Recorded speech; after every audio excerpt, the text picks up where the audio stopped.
Hello दोस्तों, आप सभी का एक बार फिर से स्टडी एट होम और राज एजुकेशन हेल्प में हार्दिक स्वागत करते हैं।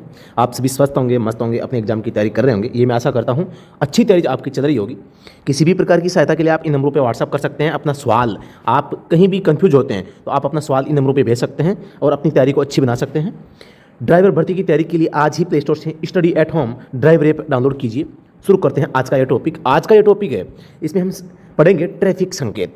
ट्रैफिक संकेत में एक तो होता है ट्रैफिक लाइट और दूसरा हम पढ़ेंगे ट्रैफिक पुलिस के जो हाथ सिग्नल होते हैं उनके बारे में। इससे हटकर भी हम कुछ काफ़ी ऐसी चीज़ें जो एग्जाम के पॉइंट ऑफ व्यू से महत्वपूर्ण है, जो एग्जाम में बार बार पूछी जाती है, उन चीज़ों पर हमें आज बात करेंगे।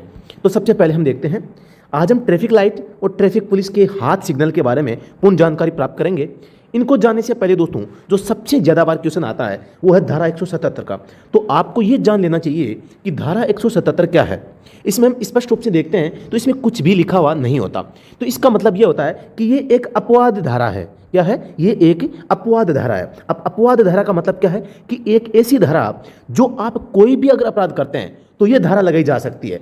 चाहे आप कोई भी, जैसे मैं बात करूं कि 196 में बिना बीमा के जो वाहन चलाने पर 2000 का प्रावधान है, 2000 रुपये जुर्माने का प्रावधान है या 1000 का जुर्माने का प्रावधान है, माना कि ये प्रावधान किया हुआ है, तो यहाँ पर धारा 196 में लगाकर ट्रैफिक पुलिस संतुष्ट हो जाता है तो वो 177 भी लगा सकता है। आपको इस बात का ध्यान में रखना है, वो क्या लगाएगा, किस बेस पे लगाएगा, धारा 177 क्या कहती है, इसके बारे में जानते हैं।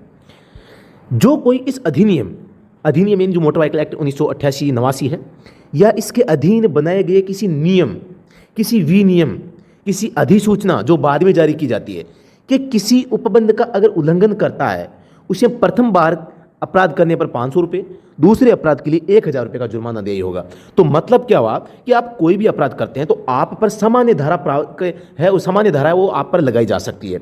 जैसे आपने अधिनियम का पालन नहीं किया तो धारा 196 बिना बीमा के वाहन चलाना, ये भी एक अधिनियम का उल्लंघन ही है। तो इसमें 196 ने लगाकर ट्रैफिक पुलिस 177 का भी प्रयोग है वो कर सकती है। तो मैं ये कहना चाहता हूँ कि आपके एग्जाम में अगर कोई ऐसा क्वेश्चन आ जाए जिसे बीमा रहित वाहन चलाने पर कौन सा सेक्शन लागू होगा ये पूछ लिया जाए और वहां पर 196 सेक्शन नहीं दिया गया है, तो दोस्तों आप यहां पर क्या करेंगे, वहां पर आप अगर 177 धारा दी गई है तो आप 177 का प्रयोग है वो करेंगे। मैं ये चीज आपको बताना चाह रहा था कि ये एक अपवाद है जहां पर जिस अपराध के लिए जो श्रेणी है वो धारा अगर नहीं दी गई है और 177 को दिया गया है तो आप धारा 177 को है वहां पर राइट मार्क करेंगे। ये बात मैं आपको समझाने की कोशिश कर रहा हूं, शायद आप समझ गए होंगे। अगर समझ गए हैं तो आप कमेंट बॉक्स में जरूर बताएं, अगर नहीं समझे हैं तो फिर से बताएं। मैं ये 2 लाइन है वो नेक्स्ट वीडियो में भी आपको समझाने की, अलग तरीके से समझाने की कोशिश करूंगा।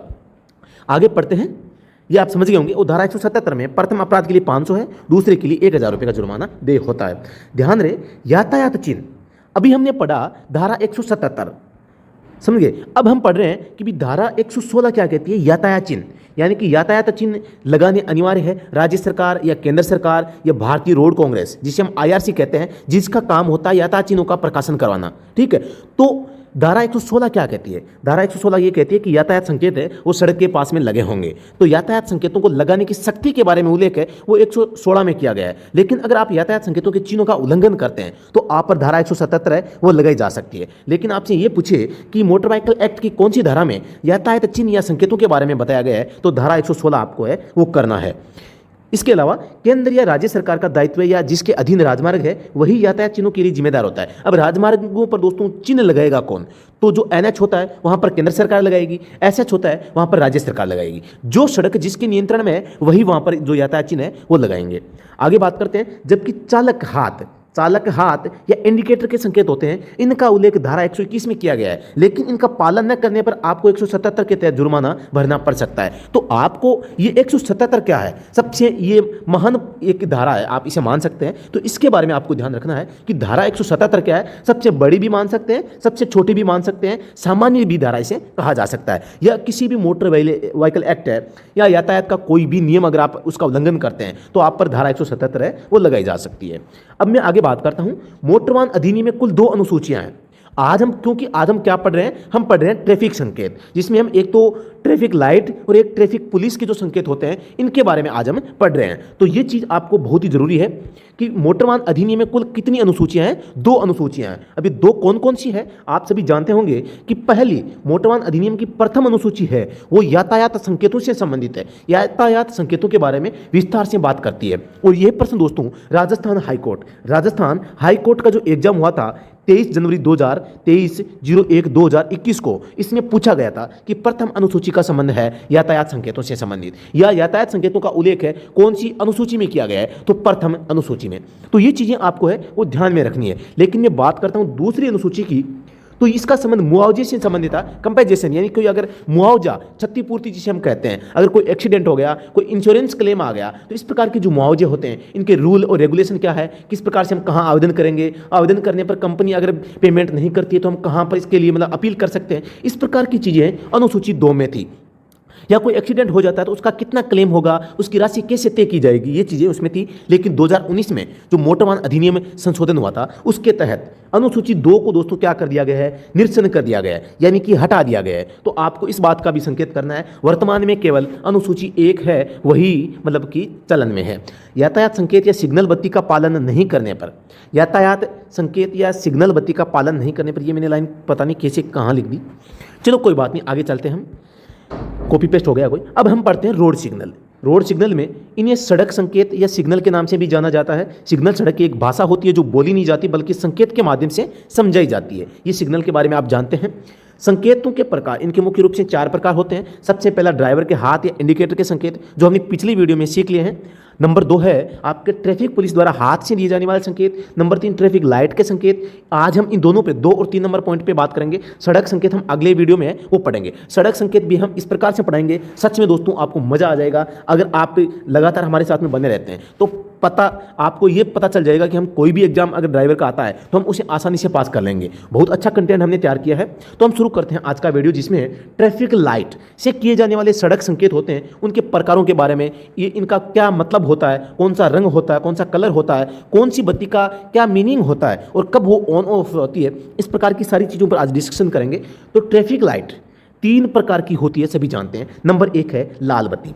तो लाल बत्ती का मतलब रुकें, क्या होता है, स्टॉप। लाल बत्ती का मतलब होता है स्टॉप। और स्टॉप एक रेखा होती है जो कि 6 इंच, मतलब कि 6 इंच इसकी मोटाई होती है। क्या होती है, 6 इंच इसकी मोटाई होती है और ये वाइट कलर में होती है। और लाल बत्ती होने पर इसी स्टॉप रेखा से पहले आपको रुकना होता है, ये नियम है दोस्तों। ठीक है, आगे हम बात करते हैं पीली बत्ती। नंबर 2 है पीली बत्ती। इसका मतलब होता है रुकें या चौराहे को पार करें। अब रुकें या चौराहे को पार करें, दोनों बातें कैसे हो सकती है। अगर आप स्टॉप रेखा से पहले खड़े हैं, अगर आप स्टॉप रेखा के बाहर हैं तो दोस्तों आपको रुकना है, और अगर आप स्टॉप रेखा को पार कर चुके हैं तो आपको चौराहे को जल्दी से जल्दी खाली करना है। इस बात का आपको ध्यान में रखना है। नंबर 3 है हरी बत्ती। हरी बत्ती का मतलब होता है सावधानी से लगातार आगे आप चलते रहें। अब मैं लाइट के माध्यम से आपको यहाँ पर बताने की कोशिश करूँगा। सबसे पहले यहाँ पर आप देख रहे हैं ग्रीन लाइट, इसका हरी बत्ती यानी कि ये लाइट होती है, तो इसका मतलब है कि आप निर्बाध रूप से लगातार अपनी सुरक्षित रूप से आगे अपने गंतव्य की ओर जा सकते हैं। नंबर 2 लाइट होती है पीली बत्ती। पीली बत्ती का मतलब होता है कि जल्द ही लाल बत्ती होने वाली है, तो आपको यहाँ पर रुकना है। ठीक है। नंबर 3 होती है रेड लाइट। रेड लाइट का मतलब होता है कि आपको डेफिनेटली स्टॉप रेखा से पहले रुकना है। अगर आप नहीं रुकते हैं तो आप पर मोटर व्हीकल एक्ट 1988 की सेक्शन 184 यानी 184 के तहत है वो जुर्माने का प्रावधान है। इसके बारे में हम विस्तार से, अभी 184 जो धारा है इसके बारे में हम विस्तार से जानकारी प्राप्त करेंगे। तो यहां पर आपको इन लाइटों का क्रम ध्यान में रखना है। सबसे पहले कौन सी होती है, ग्रीन लाइट होती है, बाद में कौन सी होती है, येलो लाइट, और उसके बाद में आपके रेड लाइट। एक चीज मैं आपको बता देता हूं, इस जो ये पीली लाइट है, इस पीली लाइट को, इसको हम एम्बर लाइट या निकास लाइट के नाम से भी जानते हैं। ये एक पर्सन हाल ही में एग्जाम में आया था और उसी के बेस पे हमने इस पे कुछ ज़्यादा फोकस कर रहा हूँ मैं हेयर वीडियो में, इसके बारे में बता रहा हूँ। इसे निकास लाइट या निकास का संकेत भी बोलते हैं। कौन सा संकेत, निकास या खाली करें, चौराहा खाली करें की लाइट के नाम से भी इसे जानते हैं। तो आपको ये चीज़ें ध्यान में रखनी है कि चौराहे को खाली करने का संकेत कौन सी लाइट देती है, पीली लाइट या येलो लाइट। अब दोस्तों जो चौराहे को खाली करने की या निकास जो लाइट होती है वो कौन कौन से कलर में हो सकती है, जैसे मैंने आपको यहाँ पर, एक तो यहाँ पर पीले कलर में या थोड़ा सा गहरा जो हल्का पीला मैं कह सकता हूं, तो इस प्रकार से मैंने यहां पर रखने की कोशिश की है। तो ये लाइटें 3 प्रकार की हो सकती है, 3 रंगों में हो सकती है। आपसे रंग पूछ सकते हैं। निकास लाइट होती है वो 3 कलर, इसके कौन कौन से होते हैं, एक तो होता है एम्बर यानी कि आसमानी, एक होता है येलो, एक होता है ब्लू। तो ये 3 कलर आपके निकास लाइट के रूप में हो सकते हैं, या इस येलो जो लाइट है इसकी जगह पर इनमें से कोई एक लाइट है वो हो सकती है। इस बात को आपको ध्यान में रखना है, ठीक है। तो अब आगे हम बढ़ते हैं। ट्रैफिक लाइट मुख्यतः 6 प्रकार के संकेत देते हैं। वो 6 प्रकार से संकेत कैसे देते हैं, वन बाय वन हम आज इस वीडियो में जानेंगे। सबसे पहला है लाल बत्ती संकेत। इस संकेत के होने पर हमें अपने वाहन को स्टॉप रेखा या जेब्रा क्रॉसिंग या सिग्नल से पहले ही रोक लेना चाहिए। इन तीनों में से जो भी हो उससे पहले ही आपको रोकना है। अगर स्टॉप रेखा है तो आपको स्टॉप रेखा से पहले ही रोकना है। स्टॉप रेखा एक ऐसी रेखा होती है जिसकी 6 इंच चौड़ाई होती है और ये लंबाई में बनी होती है सफ़ेद कलर में। तो आपको ये ध्यान रखना है, ये हमेशा जेब्रा क्रॉसिंग से पहले भी बनी होती है। इस बात को आपको ध्यान में रखना है। तो लाल बत्ती होने पर आपको स्टॉप रेखा या जेब्रा क्रॉसिंग या सिग्नल से पहले ही रोक लेना चाहिए और हरी लाइट होने का संकेत का इंतजार करना चाहिए। अब मैं आगे बात करता हूँ। ध्यान रहे, लाल बत्ती पर तीर के निशान या एरो का मतलब है कि तीर की दिशा में मुड़ना मना है। अगर रेड लाइट के साथ में एरो बनाया हुआ है और इसको रेड कर दिया गया है तो इसका मतलब है आप इस एरो की दिशा में भी मुड़ नहीं सकते। इस बात का भी आपको ध्यान में है रखना है। आगे नंबर 2 है लाल बत्ती चमकती या फ्लैशिंग संकेत। यानी कि लाल बत्ती, एक तो लाल बत्ती होती है दोस्तों, यानी कि लगातार है वो चमकी हुई रहती है। एक वो ऑन ऑफ होती रहती है, लगातार एक बार ऑन हुई एक बार ऑफ हुई। इस ऑन ऑफ होने को फ्लैशिंग कहते हैं या चमकती लाइट कहते हैं। तो आपको इस बात का भी ध्यान में है वो रखना है। हमें हर एक चीज़ को, हर एक पहलू को सीखना है। दोस्तों अगर मजा आ रहा है तो कमेंट सेक्शन में जरूर बताएं कि वीडियो कैसा लग रहा है। जो मैं जानकारी आपको दे रहा हूँ, सूचना जो आपको दे रहा हूँ, वो आपको समझ में आ रही है नहीं आ रही, ताकि अगर समझ में नहीं आती है तो हम इसको और मॉडिफाई करेंगे और बेहतर तरीके से सीखने का प्रयास है वो करेंगे। इस संकेत के समय लाल बत्ती लगातार ऑन ऑफ होती रहती है। ऑन ऑफ का मतलब फ्लैशिंग, या चमकती रहती है। आगे मैं बात करता हूँ। और इस संकेत के होने पर वाहन चालक निम्न कार्य करें। लाल बत्ती अगर चमक रही है तो इसमें क्या कार्य करना है आपको, स्टॉप रेखा के पास एक बार रुकें। एक बार तो रुकना ही है, न कि धीमे करने का काम नहीं चलेगा। आपको एक बार तो पूर्ण रूप से गाड़ी को रोकना ही है। ध्यान से मार्ग को देखें। सुरक्षित होने पर धीरे और सावधानी से आगे बढ़े। अगर सुरक्षित लग रहा है, अगर ट्रैफिक बहुत ज़्यादा कम है तो ही आगे बढ़े, अन्यथा आपको रुके रहना है। तो इसका मतलब क्या हुआ, लाल बत्ती एक अगर कंटिन्यू जग रही है तो आपको रुकना है, केवल रुकें। और अगर फ्लैशिंग है तो भी रुकना है, रुकें। लेकिन फ्लैशिंग कर रही है तो आप सुरक्षित होने पर आगे बढ़ सकते हैं। तो इस बात का आपको संकेत देगा। तो ये चीज़ें ध्यान में रखनी। ये चीज़ें देखो दोस्तों बार बार पूछते हैं कि भाई स्टॉप रेखा से पहले रुकना, मार्ग को ध्यान से देखना, सुरक्षित होने पर सावधानी से आगे बढ़ना। तो ये चीज़ों का क्रम भी पूछा जा सकता है कि आप कौन कौन से क्रम से इन कार्यों को करेंगे। इस संकेत का उपयोग व्यस्त चौराहों के समीप किया जाता है जहां पर लगातार पैदल यात्री और वाहन आते जाते रहते हैं। अब नंबर 3 है पीली रेखा या नारंगी बत्ती संकेत। अब पीली की जगह नारंगी आ सकता है, आपको इस बात का भी ध्यान में रखना है। पीली की जगह नारंगी शब्द भी आ सकता है। इस संकेत के मिलने से पहले अगर आपका वाहन स्टॉप रेखा पार करके चौराहे के अंदर प्रवेश कर गया हो तो चौराहे को पार करें। यानी कि पीली लाइट होने से पहले अगर आपने इस रेखा को पार कर लिया है, स्टॉप रेखा को आपने पार कर लिया है, तो दोस्तों आपको क्या करना है, चौराहे को खाली करना है, चौराहे को पार करना है। अन्यथा इस संकेत के होने पर हमें अपने वाहन को स्टॉप रेखा से पहले ही रोक लेना चाहिए एवं हरी लाइट के संकेत होने तक इंतजार करना चाहिए। मतलब क्या हुआ कि पीली या नारंगी बत्ती होने पर भी हमें क्या करना है, हमें वाहन को स्टॉप रेखा से पहले रोकना है। और दोस्तों अगर आप चौराहे को या स्टॉप रेखा को पार कर चुके हैं ऑलरेडी, तो आपको चौराहे को जल्दी से जल्दी खाली करना है। इस बात का आपको ध्यान रखना है। पीली बत्ती संकेत जल्द ही लाल बत्ती होने का संकेत हो या इसका प्रतीक है वो होती है। यानी कि पीली बत्ती है तो इसका मतलब क्या है कि जल्द ही लाल संकेत होने वाला है, यानी कि रेड लाइट ऑन होने वाली है। तो आगे हम बात करते हैं पीली या नारंगी बत्ती चमकती या फ्लैशिंग। तो फ्लैशिंग का मतलब आप समझ गए होंगे ऑन ऑफ होना। तो हम इसके बारे में जानते हैं। इस संकेत के समय पीली बत्ती लगातार ऑन ऑफ होती रहती है या चमकती रहती है या फ्लैशिंग करती रहती है। और इस संकेत के होने पर वाहन चालक निम्न कार्य करेगा। अब कौन कौन से कार्य करेगा, इस संकेत के होने पर वाहन को धीमा करा। सबसे पहले वाहन की स्पीड को कम करना है, अपने वाहन को धीरे धीरे और सावधानी से सुरक्षात्मक लगातार आगे बढ़ाते वो रहना है। यानी कि आप सुरक्षात्मक रूप से धीमी गति से आगे है वो बढ़ सकते हैं। कब, जब येलो लाइट है वो फ्लैशिंग कर रही होती है, येलो लाइट फ्लैशिंग कर रही होती है। आगे हम देखते हैं इस संकेत का उपयोग चौराहों पर यातायात भार कम होने पर, जहां पर छोटी सड़कें से बड़ी सड़कों पर प्रवेश मार्ग के समीप है वो किया जाता है। यानी कि जहां पर बड़ी सड़कें होती है वहां पर छोटी सड़कें अगर मिलती है या वहां से अलग होती है तो उन पर वहां पर किया जाता है। अब हम पढ़ते हैं हरी बत्ती संकेत। इस संकेत के होने का अर्थ होता है कि अभी यातायात सामान्य है और आप लगातार बिना किसी बाधा के सावधानी से पैदल यात्रियों को जगह देते हुए एवं पैदल यात्रियों को प्राथमिकता देते हुए लगातार आगे बढ़ सकते हैं। आपको एक चीज़ याद रखना है, हमेशा पैदल यात्रियों को मार्ग का प्रथम अधिकार होता है और उनको मार्ग पर प्राथमिकता होती है। आपको पैदल यात्रियों को, चाहे वो कहीं से भी गुजरे, लेकिन आपको अपने वाहन को धीमा करना है और उनको आगे निकलने देना है। इस बात का आपको ध्यान में रखना है।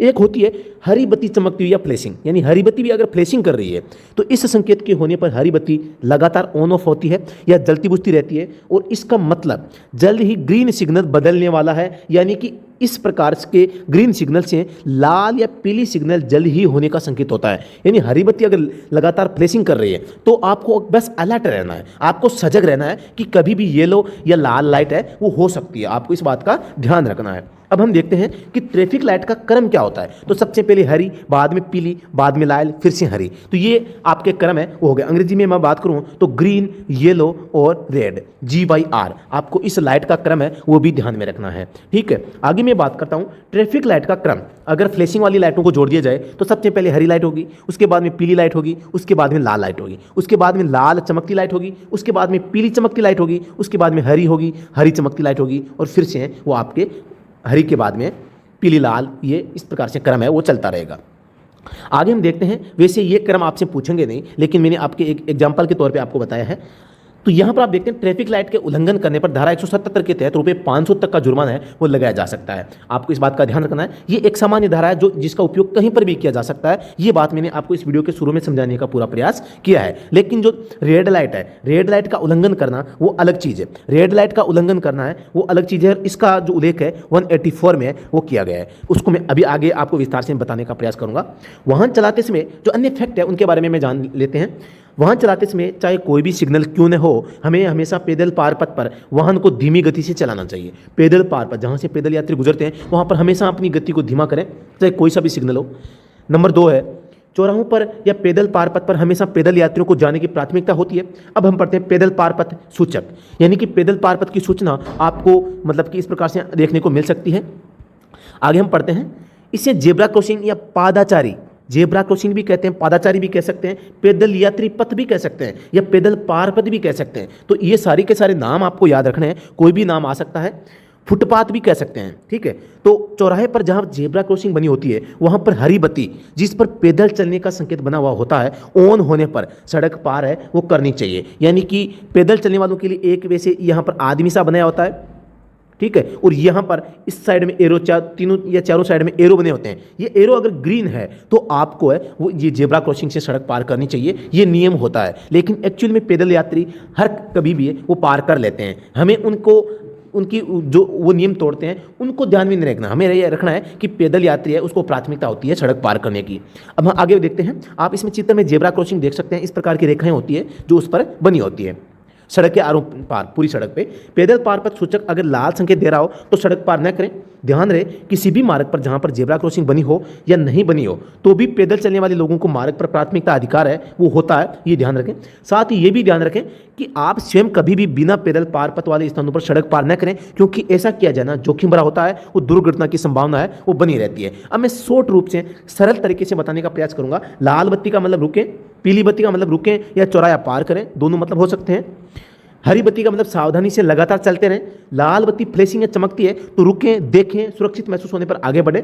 पीली नारंगी बत्ती चमकती या फ्लैशिंग कर रही है तो अपने वाहन को धीमा करें, धीमी गति से सुरक्षित रूप से आगे बढ़ें। सुरक्षित या सावधानी एक ही शब्द है। हरी बत्ती चमकती या फ्लैशिंग कर रही है तो लाल या पीला सिग्नल जल्द ही होने वाला है, इसलिए वाहन की गति धीमी रखें और आगे बढ़ते रहें। इस बात को आपको ध्यान में रखना है। तो इस प्रकार से हमने लाइट के बारे में संपूर्ण जानकारी प्राप्त की है। अब हम कुछ जो ट्रैफिक सिग्नल्स होते हैं उनके बारे में जानकारी प्राप्त करते हैं। तो ये ट्रैफिक जो पुलिस होते हैं वहाँ जहाँ पर सिग्नल जो ट्रैफिक लाइट नहीं होती है वहाँ पर मैन्युअली ट्रैफिक जो पुलिस होती है वो हाथ से संकेत है वो करती है। तो इनके बारे में हम जानकारी प्राप्त करते हैं। सबसे पहले हम एक सिग्नल लेते हैं। ये थोड़ा सा पिक्चर क्लियर नहीं है। इसमें ये जो ट्रैफिक पुलिस है ये हाथ को खड़ा करके हथेली को आगे की ओर कर रहा है। और इस सिग्नल को इस प्रकार कर रहा है, तो इसका मतलब क्या है कि ये एक और के ट्रैफिक को चालू करने के लिए संकेत दे रहा है। यानी कि जो राइट साइड में है तो इसके राइट साइड में इसको तो रोक रहा है और जो लेफ्ट साइड में है इसको जाने के लिए कह रहा है। नंबर 2 हम बात करते हैं। नंबर 2 में हम देखते हैं कि जो ट्रैफिक पुलिस है अपनी हथेली सामने की ओर कर रखी है, ऊपर की ओर करके, और दूसरा वाला हाथ नीचे ही है, तो इसका मतलब है कि सामने से आ रहे वाहनों को रोकने के लिए संकेत होता है। नंबर 3 हम देखते हैं, इसमें राइट हैंड नीचा है, मतलब कोई एक्टिविटी नहीं कर रहा, और जो लेफ्ट हैंड है वो ऐसे कर रखा है, तो इसका मतलब है इसमें हथेली नीचे की ओर है। हथेली अगर नीचे की ओर होती है तो इसका मतलब है कि पीछे से आ रहे वाहनों को है रोकने के लिए संकेत होता है। और नंबर 4 पे बात करते हैं। इसमें देखो ये ऊपर का जो फ्रंट का हाथ है ये सामने से आ रहे वाहनों को रोकता है, और ये हाथ है वो पीछे से आ रहे वाहनों को रोकने का संकेत होता है। तो इस प्रकार से ये यहाँ पर आप देखते हैं ये हथेली आगे की ओर है, तो ये मतलब राइट साइड से आ रहे वाहनों को रोकता है और ये बाएं साइड से आ रहे वाहनों को जाने का संकेत करता है।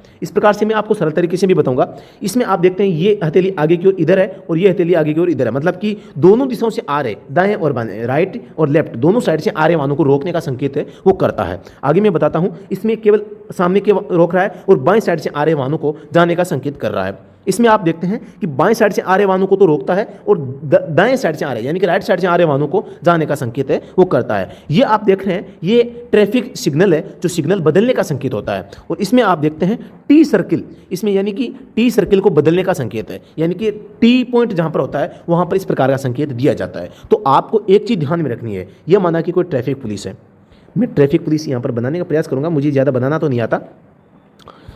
ये ट्रैफिक पुलिस वाला है। अब इसकी एक भुजा, बाईं भुजा राइट साइड इधर है, मैं बता देता हूँ लेफ्ट साइड इधर है।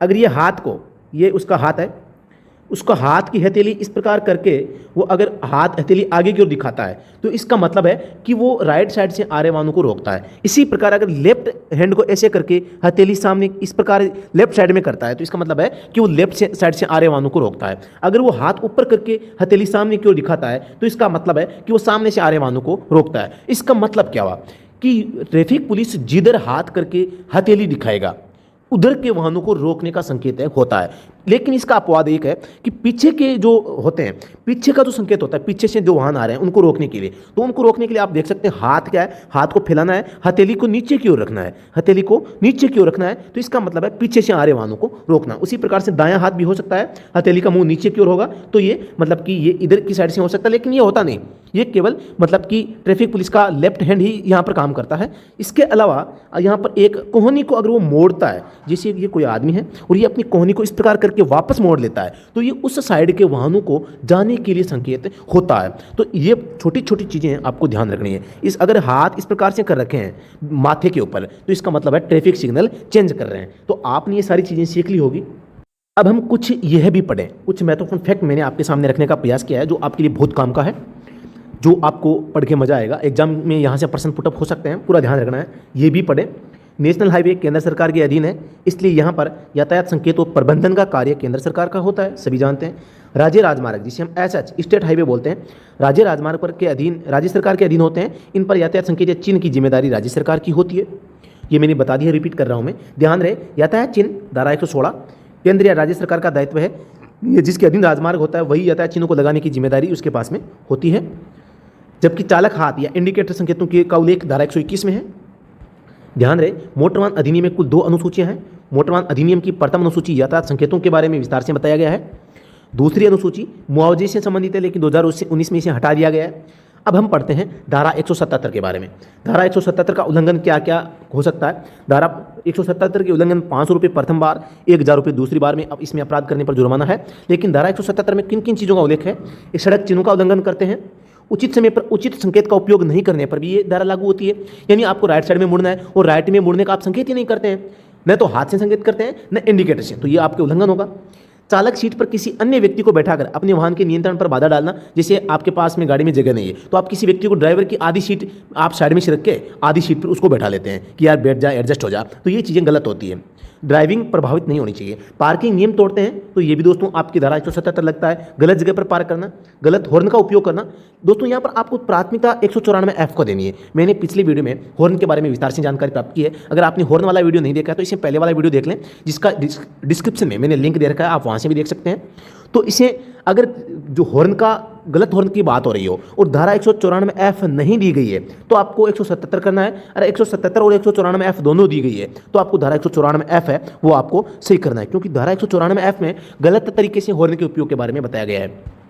वाइपर न होना, पीली रेखा का उल्लंघन, बिना वर्दी के चालक परिचालक का होना आदि का उल्लंघन, किसी दूसरे के लाइसेंस से गाड़ी चलाना, ये क्या होता है? ये दोस्तों धारा 177 का उल्लंघन होता है। अब हम देखते हैं धारा 184 का उल्लंघन। खतरनाक तरीके से वाहन चलाना, एक ही शब्द है खतरनाक तरीके से। अब खतरनाक तरीके से कौन कौन से हो सकते हैं?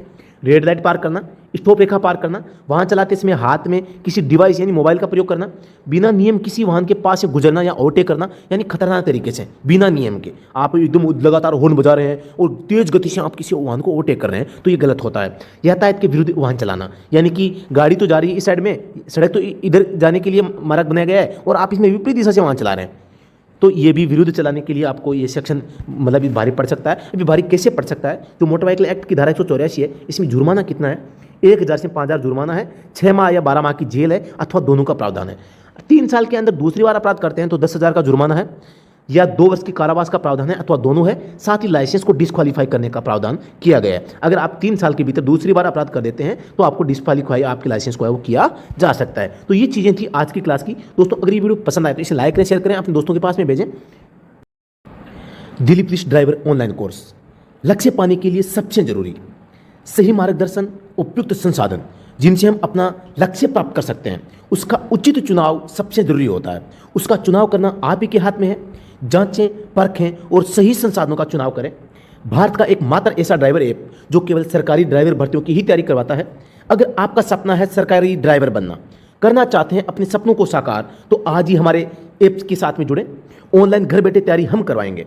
भारत की सबसे बेहतरीन ड्राइवर बुक्स उपलब्ध है जो आपको अपने लक्ष्य तक पहुंचाएगी।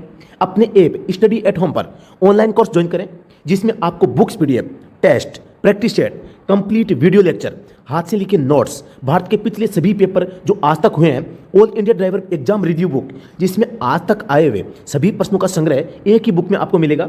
सरल भाषा, वाहन का तकनीकी ज्ञान जो आपको आसानी से समझ में आ जाए, हम कराएंगे। एक छोटा सा दांव, आपको हमारे साथ खेलना है और हम अपने सपने को साकार है वो कर सकते हैं। विश्वास कैसे करें? पिछली ड्राइवर भर्तियों के पेपर देखें जिनमें हमारे कोर्स या बुक्स में से 95 से 98% तक प्रश्न है केवल हमारी बुक से आए हैं। तो फिर देर किस बात की? सहायता के लिए आप अभी व्हाट्सअप करें, नंबर है 8764188848। टेलीग्राम और ऐप का लिंक वीडियो के डिस्क्रिप्शन में उपलब्ध है। व्हाट्सएप ग्रुप का लिंक भी है, वो डिस्क्रिप्शन में आपको मिल जाएगा। धन्यवाद। जय हिंद।